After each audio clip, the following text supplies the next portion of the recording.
Hello दोस्तों, आप लोगों का स्वागत है H2 स्टडी चैनल में। हम लोग पढ़ रहे थे फिजिक्स में हम लोग पढ़ रहे थे फोर्स एंड मोशन के बारे में। फोर्स एंड मोशन के बारे में पूरा डिटेल से समझे थे। न्यूटन्स लॉ ऑफ मोशन भी समझ चुके थे। थोड़ा सा इसमें और बचा हुआ था हम लोगों को law of conservation of linear momentum, और इसी से रिलेटेड रिक्वायल वेलोसिटी, जैसे गोली बंदूक चलती है ना, वो इसी पे बेस्ड है। और law of conservation of momentum Newton's third law पर बेस्ड है। तो इसको आज हम लोग इसमें पूरा डिटेल से देखते हैं क्या है ये। और इसके बाद आज हम लोग इसी वीडियोज में न्यूमेरिकल भी कवर करेंगे, क्योंकि ये टॉपिक खत्म हो जाएगा हम लोग का। तो इसके बाद इसको हम लोग न्यूमेरिकल करके इस टॉपिक को यहीं पे एंड करेंगे। और इसके बाद हम लोगों का सर्कुलर मोशन पढ़ना है। सर्कुलर मोशन वो भी एक तो मोशन ही है, तो ये इसी टॉपिक के अंतर्गत ही रखेंगे। तो सर्कुलर मोशन का थोड़ा सा अलग कॉन्सेप्ट है। ये एक तरह का लीनियर मोशन हम लोग सारा काम कर रहे थे ना, लीनियरली स्ट्रेट फॉरवर्ड हो रहा था काम। अब अगर सर्कल में घूमेंगे तो सर्कल का थोड़ा सा अलग कॉन्सेप्ट हो जाता है, उसको अभी हम लोग देखेंगे। लेकिन सबसे पहले आते हैं कि law of conservation of linear momentum होता क्या है। लेक्चर देखिएगा, इसके पहले भी बहुत सारी बातें आप लोग को बताए थे लेक्चर के थ्रू, जो प्ले लिस्ट में मिलेगा, अवेलेबल है वहां पे, आप लोग वहां से देख सकते हैं। और बैठ कर देखिएगा आराम से, नहीं तो फिर सो कर देखिएगा तो नींद आ जाएगा। इसको देखते हैं law of conservation of linear momentum. अगर इसको हिंदी में बोला जाए ना तो संवेग संरक्षण का नियम इसको बोला जाता है। आप लोग ने पहले इससे रिलेटेड पढ़े होंगे क्लास 9th में, संवेग संरक्षण का सिद्धांत, जिसमें आप लोग क्या पढ़े होंगे ना कि मतलब कि टक्कर के पहले का संवेग और टक्कर के बाद का संवेग हमेशा क्या होता है, इक्वल होता है। जैसे ना आप लोग इस तरह से पढ़े होंगे, जरूर पढ़े होंगे कि ये दो, एगो बॉल ये रहता है, एगो बॉल ये रहता है। दोनों बॉल का वेलोसिटी इसी डायरेक्शन में, दोनों बॉल का वेलोसिटी इसी डायरेक्शन में। ऐसे करके आराम से दोनों बॉल को छोड़ दिए। एक ऐसा सिचुएशन है, मतलब ये देखिए, ये वाला बॉल का वेलोसिटी ज्यादा था इस बॉल के वेलोसिटी के कंपेरिजन में। तो एक ऐसा सिचुएशन आता है कि जब इसका वेलोसिटी ये थोड़ा ज्यादा स्पीड से आगे भागेगा, तो ये क्या होगा, दोनों एक ही साइड भाग रहा है, तो कुछ देर बाद ये क्या होगा, इससे टकराएगा। तो यहाँ पे क्या हो जाता है, इससे टकराता है। टकराने के बाद क्या है, जैसे ये टकराएगा तो इस पे ये थोड़ा सा फोर्स अप्लाई करेगा ज्यादा। इधर और ये वाला बॉडी क्या है, इस पे फोर्स अप्लाई करेगा, जिसके चलते ये थोड़ा ज्यादा स्पीड से, यानी अब ये वाला बॉडी अब ज्यादा थोड़ा स्पीड में आ जाएगा, और ये वाला बॉडी कुछ समय के लिए थोड़ा रुकेगा। और देखिए, जैसे ही ये बॉडी इस बॉडी पर फोर्स अप्लाई करेगा, तो ये भी बॉडी क्या है, ये भी अपोजिट इस पे फोर्स अप्लाई करेगा। तो ये थोड़ा सा कुछ क्षण के लिए या रुक जाता है या थोड़ा सा मतलब पीछे लेगा, और इसके बाद ये तो आगे जा रहा है, इसके बाद फिर धीरे धीरे धीरे धीरे आगे बढ़ने लगेगा। तो यही होता है, फिर क्या करेगा, फिर धीरे धीरे यहां से फिर आगे बढ़ने लगेगा। यही हम लोग को इसका law of conservation of momentum का फिगर बनता है। जैसे देखिए क्या है, एक स्टेप समझते हैं। दो बॉल लिए, बॉल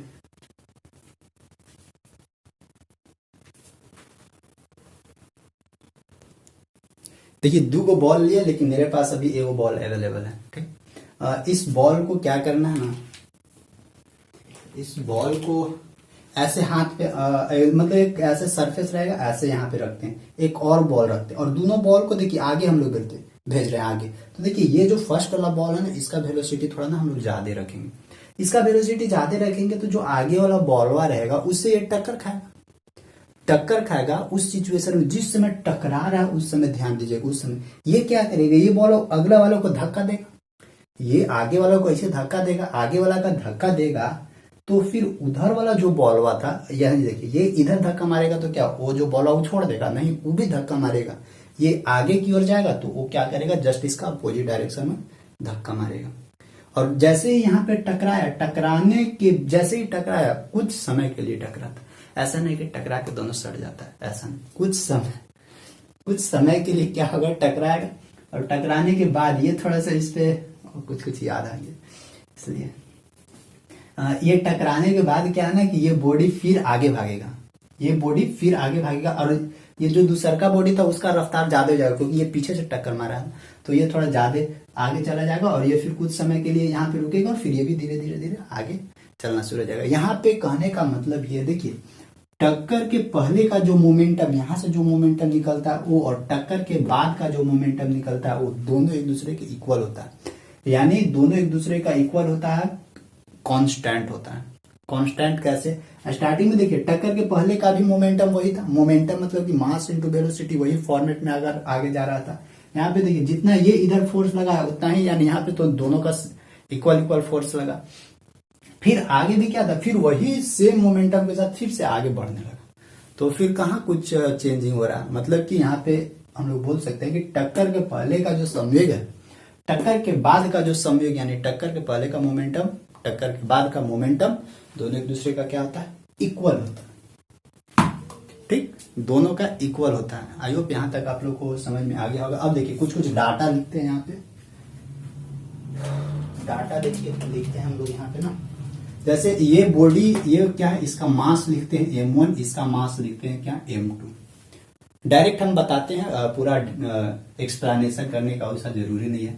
यह है m1 m2। स्टार्टिंग का वेलोसिटी इसका क्या था, स्टार्टिंग का वेलोसिटी u1। देखिए लीनियर मोशन में है ना, तो लीनियर मोशन वालों को लोग u1 और v, तो स्टार्टिंग वाला वेलोसिटी इसको u1 मानते हैं। ये भी तो स्टार्टिंग में ही वेलोसिटी था, तो इसको u2 मानते हैं।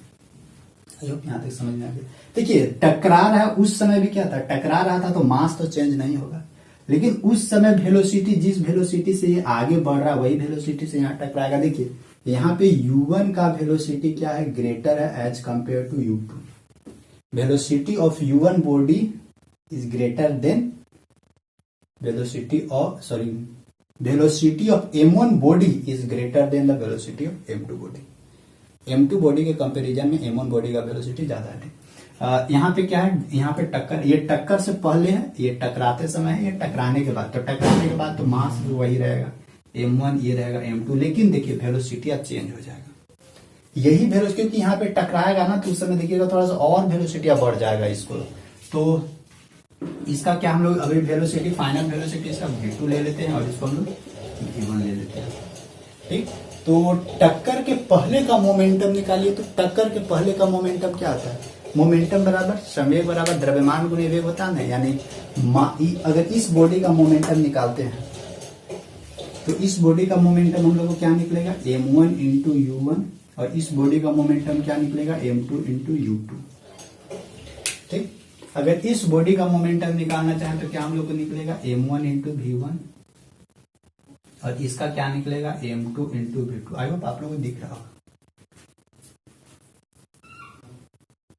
सब कुछ क्लियर है?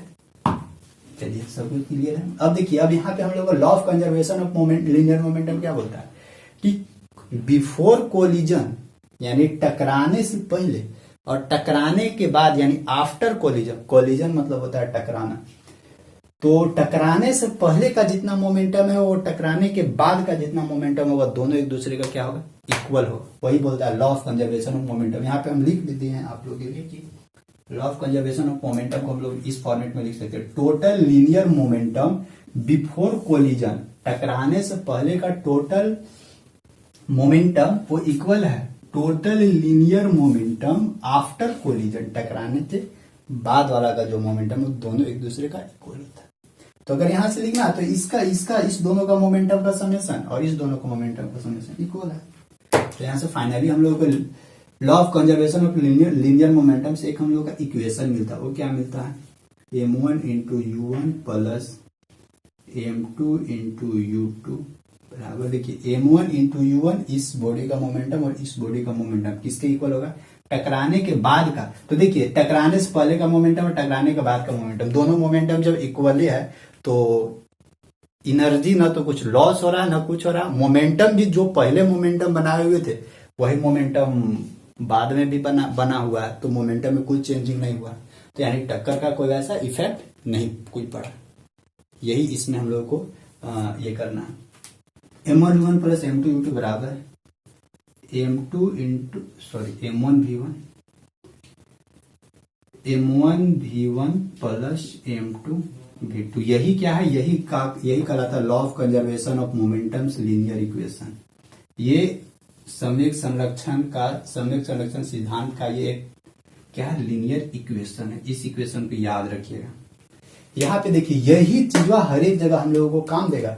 यही चीजवा अगर गोली बंदूक भी चलता है ना तो वहां पे भी यही सेम लागू होता है। कैसे, सो देखिए स्टार्टिंग में क्या है, बंदूक ऐसे तान रहे हैं। बंदूक में क्या है, बंदूक जो है वो क्या, वो तो रेस्ट में है, बंदूक भी रेस्ट में है और फिर उसके अंदर जो छर्रा है वो भी क्या है, वो भी रेस्ट में है। जब उसको अचानक से छोड़ेंगे ना तो हम लोगों को क्या होगा, वो पीछे की ओर धक्का देगा, पीछे की ओर धक्का देगा, और फिर जब पीछे की ओर फोर्स लगाएगा उसी सिचुएशन में, यानी वहां पे टकराएगा उस सिचुएशन में जब छोड़िएगा। छोड़िएगा कहाँ से आप लोग, इमेजिन कीजिए। हाँ, वैसा तो नसीब में है नहीं छोड़ने वाला है, तो इमेजिन कीजिए। तो फिर अभी वहां के बाद क्या होगा, अब जैसे ही यहां से छोड़िएगा तो इसके बाद एक बंदूक क्या हो जाएगा, एक बंदूक पीछे भागेगा, फिर वो और गोली आगे भागने लगेगा। तो उसको जो बंदूक पीछे भागता है उसको हम लोग बोलते हैं recoil velocity of gun, recoil velocity of gun. तो उसका उसके बारे में भी समझते हैं। पहले law of conservation of linear momentum आई यहाँ तक समझ में आ गया होगा। m1u1 प्लस m2u2, अगर इधर नहीं भी समझ में आएगा ना तो ये वाला इक्वेशन याद रखिएगा, ये इक्वेशन बहुत जरूरी है। m1u1 प्लस m2u2 बराबर m1v1 प्लस m2v2। यहाँ पे याद रखिएगा m1 बराबर क्या है, मास ऑफ एगो ऑब्जेक्ट, m2 बराबर मास ऑफ दूसर का ऑब्जेक्ट, और u1 बराबर इसका पहले वाला स्पीड, स्टार्टिंग वाला स्पीड, और u2 बराबर ये दूसर का ऑब्जेक्ट है उसका स्टार्टिंग वाला वेलोसिटी, और m1 बराबर वही मास रहेगा, और v1 बराबर क्या है, जो फाइनल वेलोसिटी रहेगा पहला ऑब्जेक्ट का वो वाला, और फिर ये v2 क्या रहेगा, दूसर का ऑब्जेक्ट है उसका फाइनल वेलोसिटी, वही है सारा डाटा। तो ये डाटा हम लोगों को काम देगा, इसको हम लोग यूज करेंगे। कहाँ यूज करेंगे देखते हैं। अब इसके बाद हम लोग देखते हैं ना रिक्वायर्ड वेलोसिटी। गन वाला में भी सेम चीज यही होता है। गन में देखिए, गन में दो तरह का एक है, एक बड़ा मतलब एक गोली है और एक बंदूक है। तो गोली और बंदूक वहां पे भी दो ऑब्जेक्ट आ गया, यानी दोनों का मास हम लोग को मिलेगा, m1 m2 मास मिलेगा। और जब उसको छोड़ेंगे, स्टार्टिंग में तो रेस्ट में रहेगा, जब उसको छोड़ेंगे तो एगो बंदूक पीछे की ओर धक्का देगा तो गोली आगे की ओर भागेगा। यानी फाइनल वेलोसिटी भी दो तरह का, यानी दो गो ऑब्जेक्ट है तो वेलोसिटी भी दो गो मिलेगा, एगो बंदूक पीछे भागता है तो गोली आगे भागेगा। यही है सारा डाटा, और यही जो भी बेस्ड है रिक्वायर्ड वेलोसिटी गन ये सब काम करता है, वो सब law of conservation of momentum पे भी। और law of conservation of momentum किस चीज पे based, Newton's third law of motion पे। क्योंकि अब हम एनर्जी ऑफ फोर्स लगा रहे, जैसे यहाँ पे देखिए ना, यहाँ पे नहीं समझ में आया, यहाँ पे ये इसको आगे, ये आगे वाला का ठेला, ये आगे वाला को फोर्स लगाया तो आगे वाला क्या किया, पीछे फोर्स लगा दिया। दोनों ऑब्जेक्ट एक दूसरे को तो टक्कर मारिए रहा।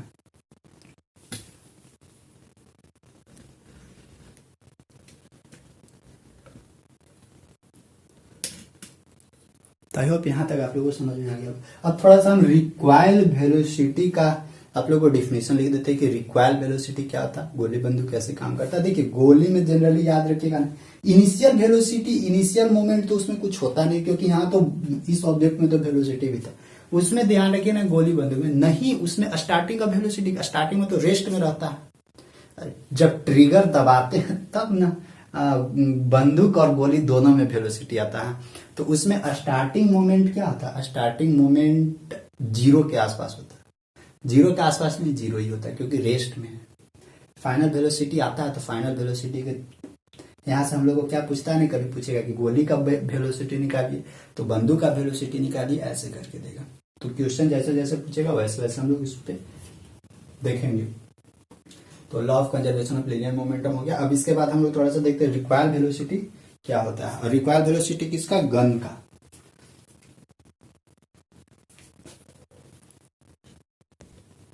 और एक चीज और यहाँ से आप लोग एक चीज ये गौर करिएगा ना, एक चीज ये ध्यान रखिएगा कि जो भी यहाँ पे ये बॉडी टकरा रहा है ना, इसके बीच में एक्सटर्नल फोर्स कुछ भी नहीं लगने देना चाहिए, लगने देना होगा। एक्सटर्नल फोर्स अगर कुछ भी लगने लगा तो फिर ये खत्म हो जाएगा। जैसे एक्सटर्नल फोर्स क्या बोल सकते हैं, फ्रिक्शन को निग्लेक्ट करके काम करना होगा, क्योंकि फिर एनर्जी लॉस हो जाएगा तो फिर एक्सपेरिमेंट करने से कोई बेनिफिट नहीं होगा। तो ऐसे आप लोग अगर करके हम लोग देखेंगे ना, तो देखिएगा ऐसे करके देखेंगे ना तो कुछ दूर जाकर रुक जाएगा हम लोग का बॉडी, ये रुक जाएगा। तो जब बॉडी रुकिए जाएगा तो वहां पे एक्सटर्नल फोर्स काम करने लगा, एक्सटर्नल फोर्स काम करने लगा तो फिर सारा खेल खत्म हो जाता है। अब हम लोग देखते हैं रिक्वायल ऑफ गन क्या होता है। क्या मिटाने वाला,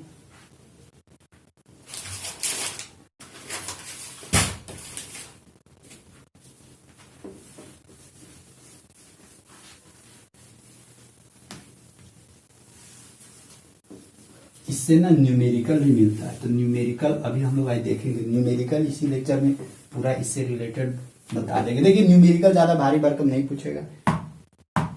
न्यूमेरिकल आप लोग से पूछेगा तो बस वही मोमेंटम कैसे निकाला जाता है, मास कैसे निकाला जाता है, फोर्स का डिफिनेशन याद रखिएगा, फोर्स का फॉर्मूला ये सब याद रखिएगा, वेट याद रखिएगा, वेट कैसे निकाला जाता है। बस यही सब डाटा आप लोग का याद रहेगा ना तो फिर बनने लगेगा सारा न्यूमेरिकल। तो हम लोग देखते हैं रिक्वायल ऑफ गन क्या होता है। RECOIL, recoil of gun. बंदूक तो बनेगा नहीं मेरे से। रिक्वायल ऑफ गन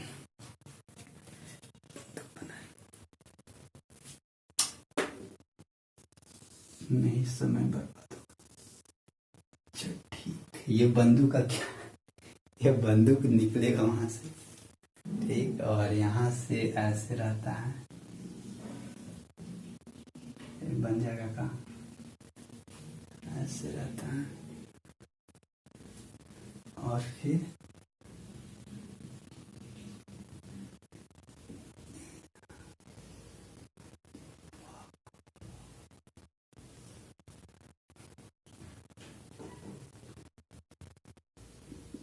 ऐसा ही रहता है क्या बंदूक, तो पानी गिरने लगेगा।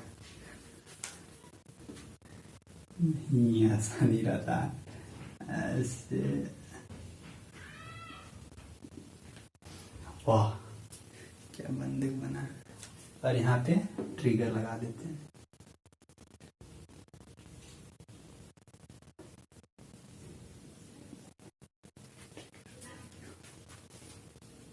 बहुत बड़ा बन गया ट्रिगर,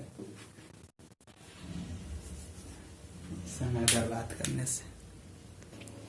देखिए तो इसको हम लोग समझते हैं, ये गोली है, बंदूक। यहाँ देखिए ये छर्रा है हम लोग का बंदूक। यहाँ पे हम लोग थोड़ा थोड़ा समझ। अच्छा सबसे पहले देखते हैं रिक्वायल ऑफ गन क्या होता है।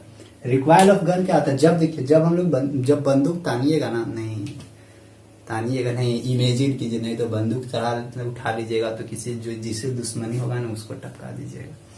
इसलिए आप लोगों को बंदूक नहीं दिया जाएगा। इसलिए इमेजिन कीजिए, मान लेते हैं बंदूक ताने हैं, ठीक, उस समय जब बंदूक तानिएगा, वो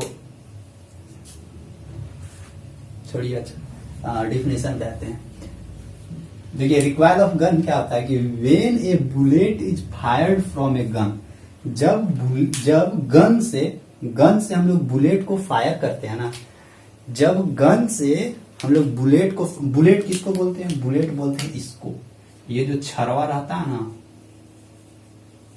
ये छरवा को बोलते हैं बुलेट, और ये क्या है, ये हम लोग का टोटली गन है, ठीक।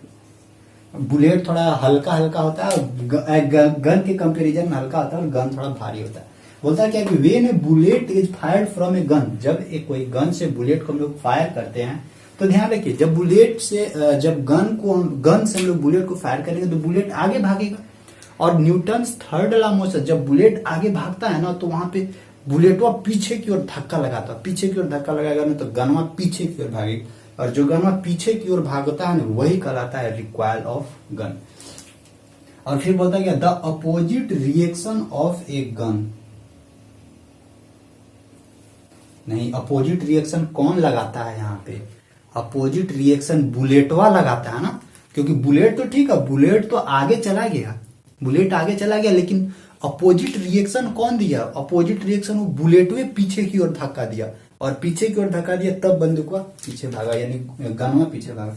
तो यहाँ ऑफ एक गन नहीं होगा, यहाँ होगा ऑफ एक बुलेट, क्योंकि अपोजिट रिएक्शन कौन पैदा कर रहा है, बुलेट में ना पैदा कर रहा है, क्योंकि बुलेट आगे जा रहा है, नहीं आगे नहीं, जिस हाँ बुलेट आगे जा रहा था तो आगे जाते वक्त वो क्या कर दिया, बंदूक को पीछे धक्का मार दिया।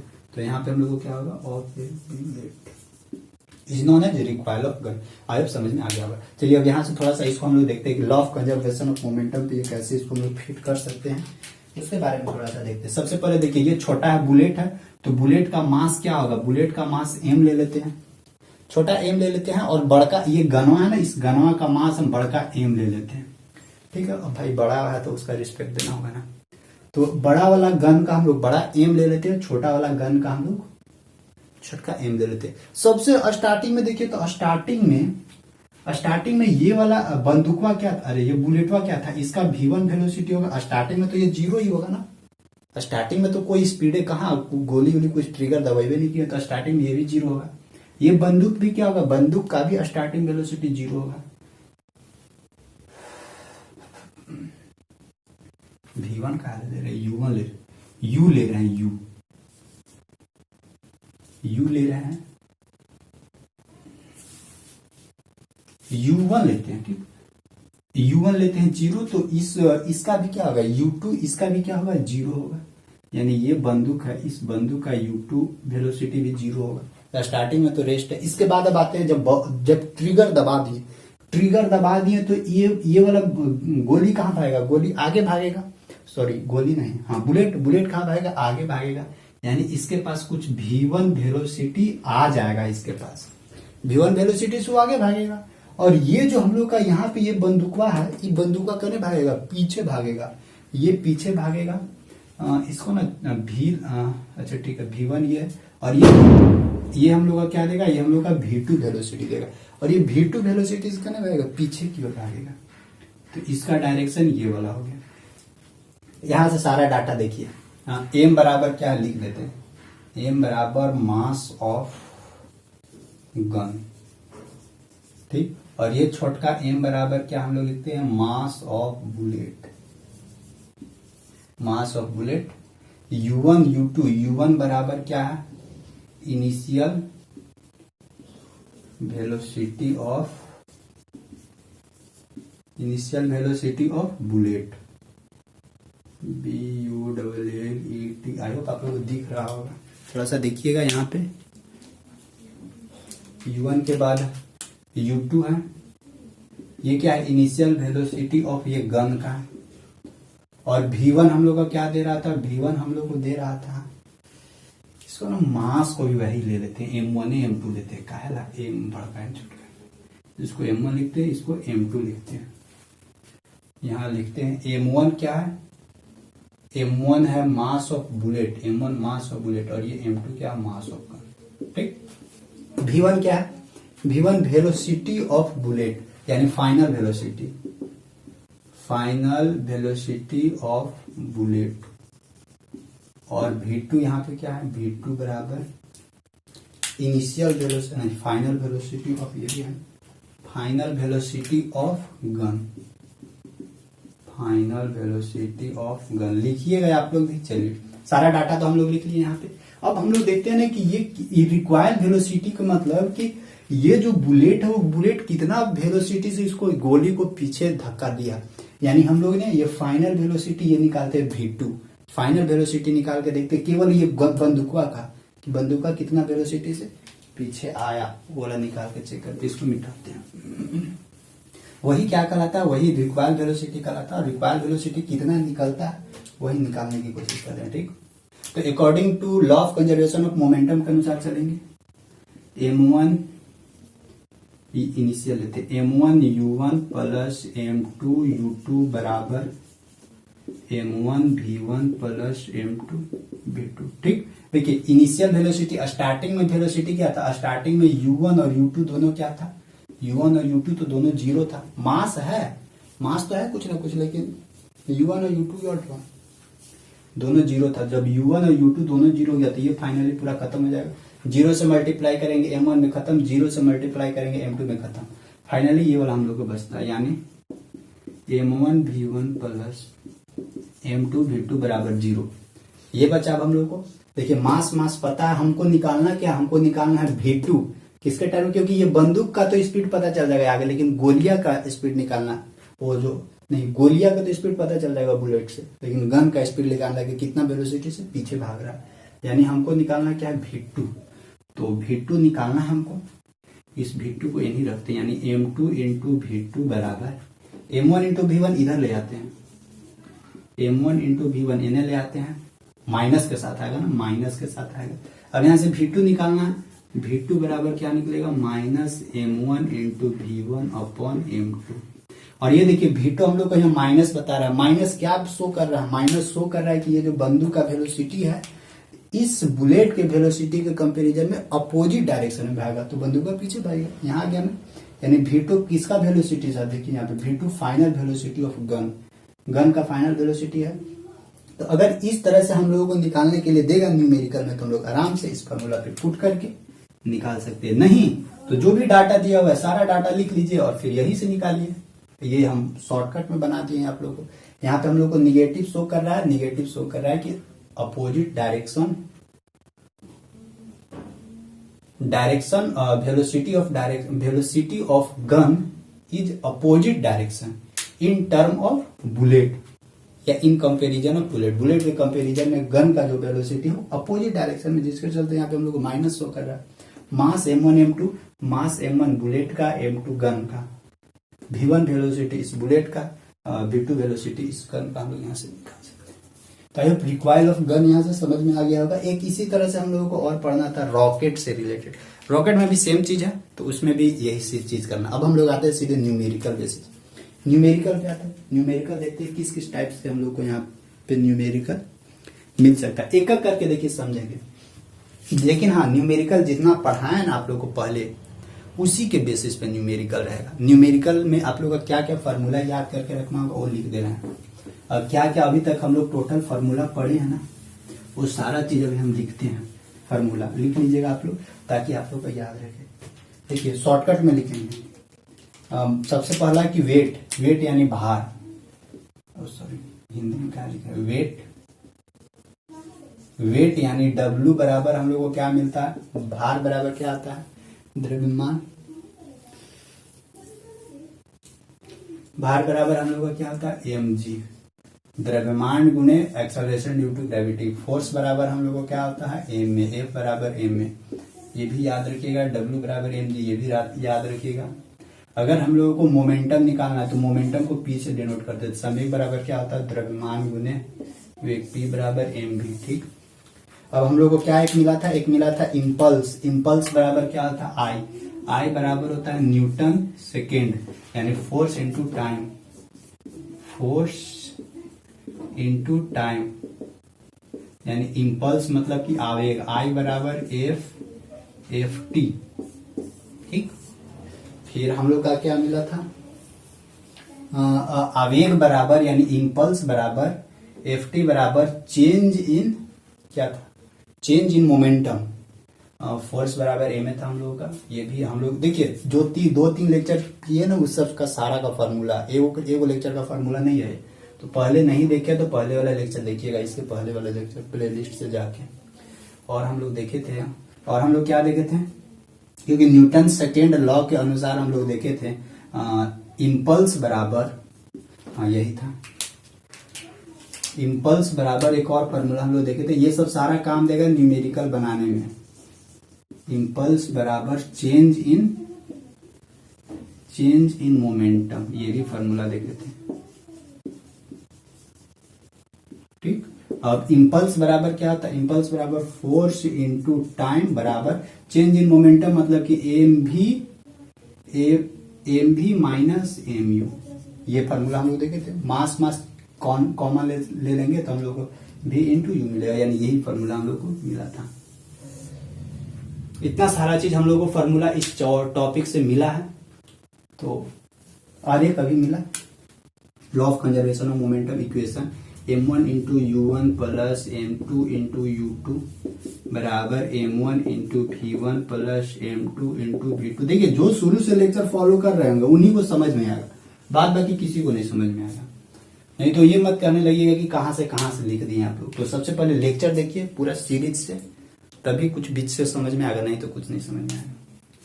पहले ही आप लोग को हम इन्फॉर्म कर दे रहे हैं और अलर्ट भी कर दे रहे हैं, क्योंकि मेरा चल रहा है लेक्चर सीरीज से सब पढ़ा रहे हैं।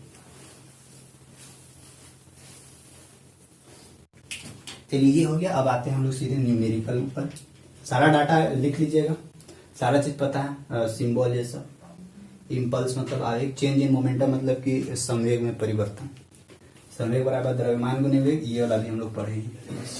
अब आते हैं हम लोग सीधे न्यूमेरिकल के ऊपर कि यहाँ से हम लोग का न्यूमेरिकल किस टाइप से दे सकता है। देखिए जितना भी न्यूमेरिकल मिलेगा ना यही फार्मूला बेसिस पे न्यूमेरिकल मिलेगा, इसके अलावा कुछ नहीं। और आप लोग के पास बुक होगा ना, कोई भी बुक होगा, कोई भी पब्लिकेशन का, झुनझुन वाला और फिर फाउंडेशन का या और किसी का भी, कोई भी पब्लिशर या कोई भी राइटर का होगा बुक, उससे आप लोग आराम से ज्यादा नहीं 1 से 2 क्वेश्चन हम करेंगे, बाद बाकी आप लोग सब कर लीजिएगा। देखिए आप लोग अब एक न्यूमेरिकल अभी कवर करवाते हैं, इसके बाद आप लोग का ना सब आसान आसान न्यूमेरिकल है, एक सिंपल न्यूमेरिकल हम करवाते हैं। इसके बाद आप लोग जितना भी फार्मूला बताए ना, मोशन का भी फार्मूला, मोशन का फार्मूला लिखने के लिए भुला करते हैं, v स्क्वायर बराबर you square plus 2as, v बराबर u प्लस 80, s बराबर ut प्लस हाफ 80। ये सब फार्मूला जितना भी आप लोग को बताया है ना, ये सब सारा चीज इस पे आप लोग वर्क कीजिएगा, इसी से रिलेटेड सारा न्यूमेरिकल आप लोग को देखने को मिलेगा। बस खाली इंग्लिश लैंग्वेज में रहेगा, पढ़िएगा अच्छा से और समझिएगा। एक क्वेश्चन आप लोग को दिया हुआ, देखिए फाइंड द मोमेंटम ऑफ बस, एक बस है, उस बस का मोमेंटम निकालना है। Moving at 90 kilometre per hour, वो बस है जो 90 किलोमीटर पर आवर की रफ्तार से आगे बढ़ रहा है, और जबकि बस का वेट 500 न्यूटन दिया हुआ है, उसका मोमेंटम निकालना। तो सबसे पहले देखिए यहाँ वेलोसिटी दिया हुआ है 90 किलोमीटर पर आवर, वेलोसिटी का ऐसा यूनिट क्या होता है, मीटर पर सेकेंड। तो सबसे पहले इसको मीटर पर सेकेंड में चेंज करना होगा। देखिए तो यहाँ पे वेलोसिटी क्या है, 90 किलोमीटर पर आवर। एक चीज आप लोग ध्यान रखिएगा, कोई भी डाटा किलोमीटर पर आवर में रहेगा तो उसको सबसे पहले मीटर पर सेकेंड में चेंज कीजिएगा, और मीटर पर सेकेंड में चेंज करने के लिए जो भी डाटा दिया हुआ रहता है ना, उसको 5/18 से मल्टीप्लाई किया जाता है। ध्यान रखिए, ये किलोमीटर पर आवर है ना, इसको मीटर पर सेकेंड में चेंज करना है, तो हम लोग क्या करेंगे, 90 गुने 5/18 से जैसे ही मल्टीप्लाई करेंगे ना, ये मीटर पर सेकेंड में चेंज हो जाएगा। ध्यान रखिएगा। और अगर मीटर पर सेकेंड में कोई डाटा दिया हुआ है, अगर उसको किलोमीटर पर आवर में चेंज करना है ना, तो उसको 5/18 से नहीं, 18/5 से अब उसको हम लोग मल्टीप्लाई करेंगे, जस्ट इसका अपोजिट से, तो फिर वो हम लोग को निकल जाएगा किलोमीटर पर आवर में। तो यहाँ से क्या होगा, 18 25 90, यानी 25 मीटर पर सेकेंड, यानी 1 सेकेंड में 25 मीटर तक उछल जा रहा है। जबकि इसका वेट के बारे में देखते हैं, वेट बराबर हम लोग को क्या दिया हुआ है, वेट बराबर दिया हुआ है 500 न्यूटन। हम लोग को मोमेंटम निकाला, मोमेंटम बराबर क्या हम लोग जानते हैं, मास इंटू वेलोसिटी। वेलोसिटी तो पता है, लेकिन इसका मास ही नहीं पता है। तो इसका वेट तो दिया हुआ है, लेकिन उसका मास पता नहीं है बस का। तो मास और वेट में बहुत फर्क है, वाला ही रख देते नहीं, तो हमको मास निकालना होगा। मास मतलब कि द्रव्यमान। तो वेट बराबर अभी बताया था क्या होता है, mass into acceleration due to gravity होता है, बराबर 500 यहाँ पे हो जाएगा। मास निकालना है, और जी का वैल्यू कितना होता है, 9.8। तो मास बराबर यहाँ से क्या निकल जाएगा, 500/9.8 निकलेगा। जो भी निकलेगा यहाँ से उतना केजी हम लोग को यहाँ पे आ जाएगा।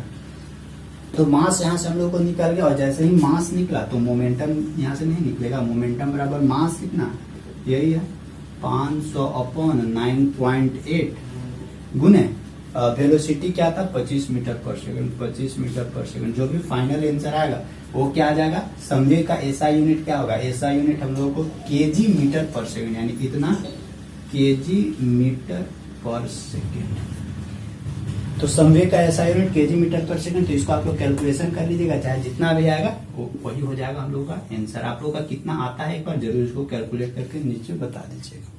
तो इसी तरह का न्यूमेरिकल आप लोग का ज्यादा हार्ड न्यूमेरिकल देखने को नहीं मिलेगा, सिंपल न्यूमेरिकल है, फॉर्मूला लेकिन दिमाग में रहेगा, तभी न्यूमेरिकल समझ में आएगा। और साथ साथ ये भी आना चाहिए कि जो भी डाटा लिखा हुआ है ना, वो डाटा को समझने भी आना चाहिए। जब तक ये स्टेटमेंट नहीं ना समझिएगा तब तक फिर न्यूमेरिकल सोल्व नहीं कर पाइएगा। तो कोशिश कीजिएगा कि स्टेटमेंट समझिए, बुक पढ़िए, जितना ज्यादा हो सकता है बुक पढ़िए, लेक्चर देखिए।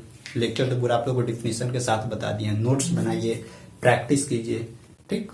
बस इस लेक्चर को यहीं तक रखते हैं, फिर इसको तब तक हम इरेज करते हैं। और देखिए जो नेक्स्ट टॉपिक हम लोग का आएगा ना, ये टॉपिक तो यहीं पे प्रिंट कर देंगे।